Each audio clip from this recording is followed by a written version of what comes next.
बंधुता दिवस उपलक्षे आयोजित भव्य सभार सभापति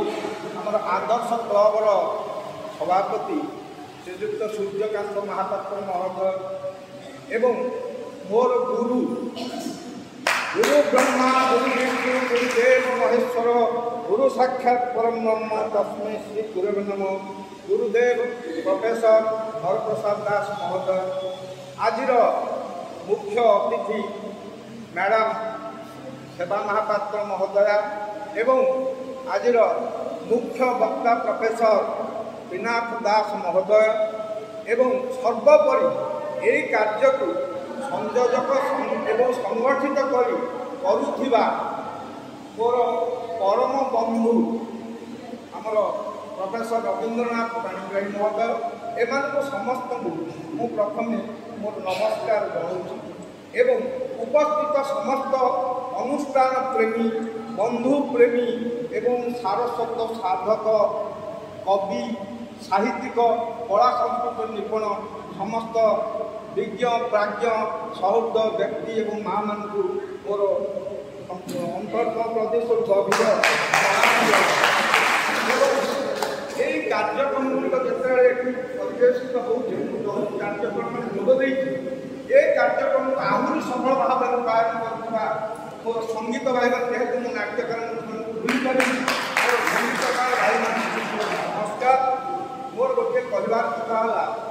है बेगुनिया यही तीनोटी अनुष्ठान गढ़ी उठुचे सर्वोपरि संवाद साहित्य घर बेगुनिया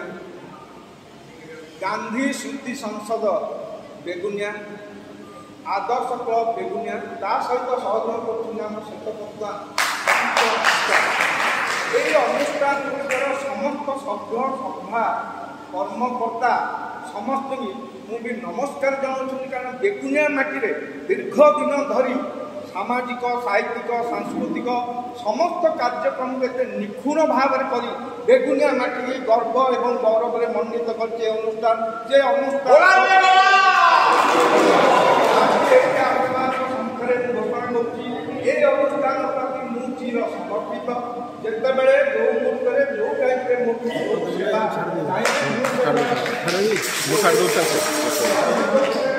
गोटे मिनट बंधुत्व कहले बंधुत्व बर्तमान आस्ते आस्ते कमी कमी जाए प्रकृत सत कथा जहाँ सार उपलब्धि विषय उपलब्धि करुँच बंधुत्व आगे कौन थे उत्सव व्यस्त चल दुर्भिक्ष शत्रु विग्रह राजद्वार संसार जब निष्पत्ति सब आपद विपद सुख दुख भल मंद सबुथ किया सागर कान लगे आप किया से बंधु किंतु वर्तमान बंधुत्वर संज्ञा कौन है आप रंजीत पट्टनायक नाटक जहाँ नाटक से लिखिले अइल बंधु भल भल बसवा नहीं था जो बाटे बाटे आसी कहे से बाटे बाटे जा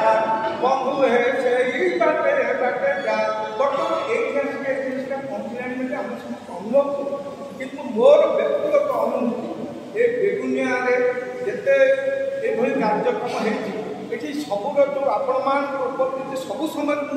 उपलब्धि करती मोर चिंता और मोर अनुभूति आम भितर बंधुत्व कमी ना आम भितर बंधुत्व भाव जाग्रत हो रही आई बंधुत्व को किए बंधुत्व सूत्र में बांधि रखिंट एवं सब अनुष्ठान गुड़ी एक बुद्धि एक मन एक आत्मा करते से होती प्रोफेसर रवींद्रनाथ पाणिग्राही मुझे पुणी नमस्कार चाहूँगी ये फोन कॉल टे पाए से फोन कॉल एते आवेग एते उद्वेल करके आनंद भाव स्वच्छ और निर्मल हृदय समस्त कथा से परिप्रकाश करती तेणु मोर मन हो फोन कॉल आपड़ी स्थिर निश्चित भाव समस्त जोगे यहीटा हूँ बेगुनिया पार्टी महानता यहीटा हूँ आपण महानता यहीटा हूँ अनुष्ठान महानता सर्वशेष मुझे समस्त पुणी थर मोर भक्ति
आगे